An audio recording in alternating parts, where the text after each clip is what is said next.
चेकोव्स gun क्या है? Chekhov की gun. Thank you guys for watching the video, please make sure. अच्छा, पहले देखते हैं ये चेकोव था कौन, मतलब थे कौन। एंटन चेकोव एक महान रशियन प्लेराइट और शॉर्ट स्टोरी राइटर थे। 1880s में उन्होंने कहा था कि अगर पहले एक्ट में एक पिस्टल दीवार पर टंगी हो तो आखिरी एक्ट में उसको फायर होना ही पड़ेगा। इसी प्रिंसिपल को चेकोव्स गन कहते हैं। कभी कभी इसका मीनिंग लिटरल होता है,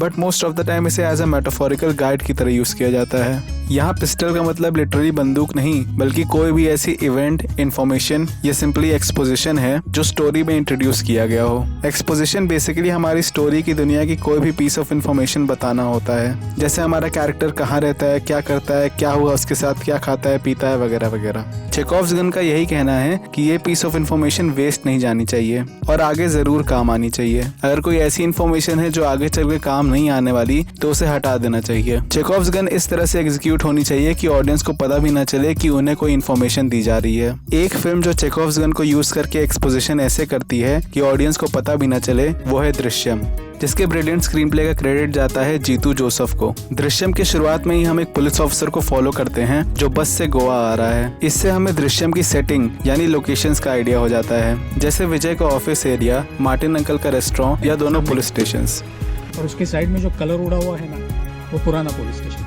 और साथ ही में ट्राइपॉड पे लिया गया जूम इन शॉट हमें सिंबॉलिकली ये एक्सपोजिशन देता है कि जो भी विजुअल्स एक दृश्यम हम देखने वाले हैं वो विजय के पॉइंट ऑफ व्यू से होने वाले हैं। अच्छा, कभी सोचा है कि गैंग्स ऑफ वासेपुर के शुरुआत में शाहिद खान की कहानी से पहले एक एक्शन सीक्वेंस क्यों दिखाया जाता है? इसलिए ताकि ऑडियंस एक सवाल के साथ हुक्ड रहे कि आखिर ये सब हुआ कैसे। ठीक उसी तरह विजय का जेल में होना हमें इसलिए पहले दिखाया जाता है ताकि जब तक फिल्म का मेन ट्विस्ट नहीं आता तब तक हम पिक्चर से हुक्ड रहें। मतलब इसने जो किया है अभी तक यकीन नहीं होता है। और ये बहुत ही स्मार्ट तरीका है कैरेक्टर को सेटअप करने का, क्योंकि इससे हमारे मन में इस कैरेक्टर को जानने की इच्छा और बढ़ जाती है। अब आने वाले 35 मिनट तक फिल्म का फर्स्ट एक्ट चलता है, जहां एज एन ऑडियंस हमें सब नॉर्मल लगता है। इनफैक्ट बहुत लोगों को तो ऐसा लगा होगा कि फिल्म में कुछ हो ही नहीं रहा, लेकिन यही खासियत है जीतू जोसेफ की फिनोमिनल स्क्रीन राइटिंग की। हमें पता भी नहीं चलता और उन्होंने ऑलरेडी चेकोव्स गन लोड कर दी होती है। यानी विजय की तरह ही उन्होंने फर्स्ट एक्ट में ही हमारे दिमाग में वो सारी वाइटल इन्फॉर्मेशन फीड कर दी होती है जो आगे चल के विजय के एक्शंस को सेंस देगी। जैसे उसका टीवी देखना, आगे चल के मूवी में काफी चीजें वो टीवी से अप्लाई करेगा और स्मार्ट एक्सपोजिशन की वजह से एज एन ऑडियंस हमको इस बात का सेंस भी लगता है। ऐसी ही छोटी डिटेल्स जैसे क्वेरी की लोकेशन, स्टोन क्वारी है मतलब थी, हमने आंदोलन करके इसे बंद करवा दिया। सत्संग का इवेंट, वो मैं ये कहने आई थी कि अगले वीकेंड 2 और 3 अक्टूबर को स्वामी चिन्मयानंद जी का सत्संग है पणजी में। पुलिस स्टेशन का कंस्ट्रक्शन। हेलो राणे।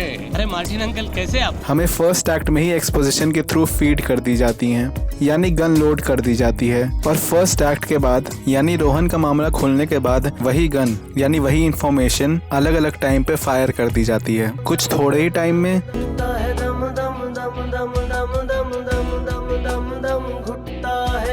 और कुछ तो एंड में जाके फायर होती है।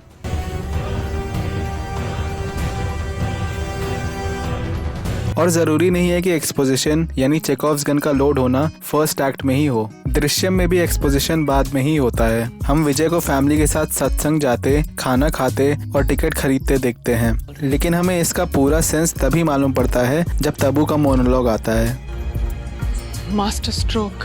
और ये सारा एक्सपोजिशन फर्स्ट नहीं सेकेंड एक्ट में होता है। यानी चेकोव्स गन जैसी एक्सपोजिशन टेक्निक में ये फर्क नहीं पड़ता कि कहाँ इन्फॉर्मेशन दी जा रही है या कहाँ यूटिलाइज की जा रही है। बस ये इम्पोर्टेंट है कि जहाँ भी इन्फॉर्मेशन इंट्रोड्यूस हो आगे चल के उसका यूज जरूर हो। चेकोव्स गन के बारे में हमारी अंडरस्टैंडिंग सिर्फ उसका अच्छा एग्जाम्पल देकर नहीं बल्कि बैड एग्जाम्पल देकर और बढ़ेगी। बुरे एग्जाम्पल में यूजुअली वो फिल्म आएंगी जिनके सेकेंड या थर्ड एक्ट में आते आते या फिर इंटरवल के बाद ऑडियंस सिर्फ यही सोचती है कि चल क्या रहा है। जैसे जीरो फिल्म कहीं ना कहीं इंटरवल तक सही चल रही थी, बट उसके बाद बिल्कुल ही दूसरे ट्रैक पे चली गई, क्योंकि इतनी अलग अलग चीजें हमें इंट्रोड्यूस कराई जा रही थी जिनको हम इस मूवी की रियलिटी में प्रोसेस नहीं कर पा रहे थे। जैसे डांस कंपटीशन, इंटरवल के पहले कहीं भी एक्सपोजिशन नहीं दिया गया था कि बउआ एक इनक्रेडिबल डांसर है, वो भी इतना ज्यादा कि वो प्रोफेशनल डांसर्स को तक हरा सकता है। चलो बॉलीवुड पिक्चर में तो हर कोई इनक्रेडिबल डांसर होता है, लेकिन यहाँ पे ये चीज थोड़ी सेंसलेस इस वजह से लगती है क्योंकि डांस कंपटीशन इस प्लॉट का बहुत ही वाइटल हिस्सा होता है। बबीता भाभी वाला कंपटीशन भरा था ना, नाम आ गया तुम्हारा। भैया बंदा अपनी शादी छोड़ के भागा होता है इस कंपटीशन के लिए। मान लो बद्रीनाथ की दुल्हनिया में ये बताया गया होता है कि वैदेही अपनी शादी इसलिए छोड़ के गई है क्योंकि उसे एक डांस कंपटीशन में जीतना है ताकि वो एक डांसर बन जाए, वो भी ये बिना बताए कि वो एक अच्छी डांसर है। तो कितना सेंसलेस लगता। यही हाल जीरो में भी हुआ। डांस वगैरह हटाओ, इंटरवल के पहले तो ये तक नहीं बताया गया था कि बउआ एक एस्ट्रोनॉट बनने की कैपेबिलिटी रखता है, और अगर बाकी चीजें कम सेंसलेस लग रही हो तो ये बंदर सारी कमी पूरी कर देगा। हमें तो खुद ही पता नहीं कि हम यहाँ क्या कर रहे हैं, कहाँ नहीं। जीरो प्राइमरीली सेकंड हाफ में इसलिए फेल करती है क्योंकि वो ऐसी गन को फायर करती है जो कभी लोड ही नहीं हुई थी। मैं ये नहीं कह रहा कि पहले ही बता दो कि क्या होने वाला है क्योंकि ऑब्वियसली इससे ऑडियंस बोर हो जाएगी, लेकिन व्हाट आई एम सेइंग इसके सेटअप में एक ऐसा एटमॉस्फेयर सेट कर देना चाहिए जिसमें आने वाली चीजें फिट बैठे, ना कि नॉनसेंस लगे। जीरो कुछ जगह ऐसा करने की कोशिश करती है, जैसे शुरुआत में तारों का बैकग्राउंड और बउआ का सपना एक फैंटेसी टोन सेट करता है। आगे भी हम बउआ को तारे तोड़ते हुए देखते हैं, लेकिन इतना काफी नहीं है फिल्म के टोन को सेट करने के लिए, खास करके तब जब मार्केटिंग और ट्रेलर्स में फिल्म को एक रोमांटिक मूवी के तौर पे पिच किया गया हो। और सही में इन छोटे मोटे फैंटेसी एलिमेंट्स के अलावा फिल्म एक स्मॉल टाउन रोमांटिक कॉमेडी ही है। इमेजिन स्वदेश के एंड में वो टाइटल सॉन्ग तब बज रहा होता जब मोहन भार्गव रॉकेट से मार्स जा रहा है। सिमिलरली जीरो में भी ये चीज एब्रप्ट लगती है क्योंकि इन फैंटेसी एलिमेंट्स को एक स्मॉल टाउन रोमांटिक कॉमेडी की सेटिंग में अच्छे से सेटअप नहीं किया गया होता है, यानी चेकोव्स गन अच्छे से यूज नहीं की गई होती है। तो इसीलिए चेकोव्स गन इतनी इंपॉर्टेंट टेक्निक है। जिसको चलाना आ गया उसको दृश्यम जैसे रिजल्ट मिलेंगे, और जिसको नहीं चलाना आया उसको ये गन किसी और यूज में लगानी चाहिए।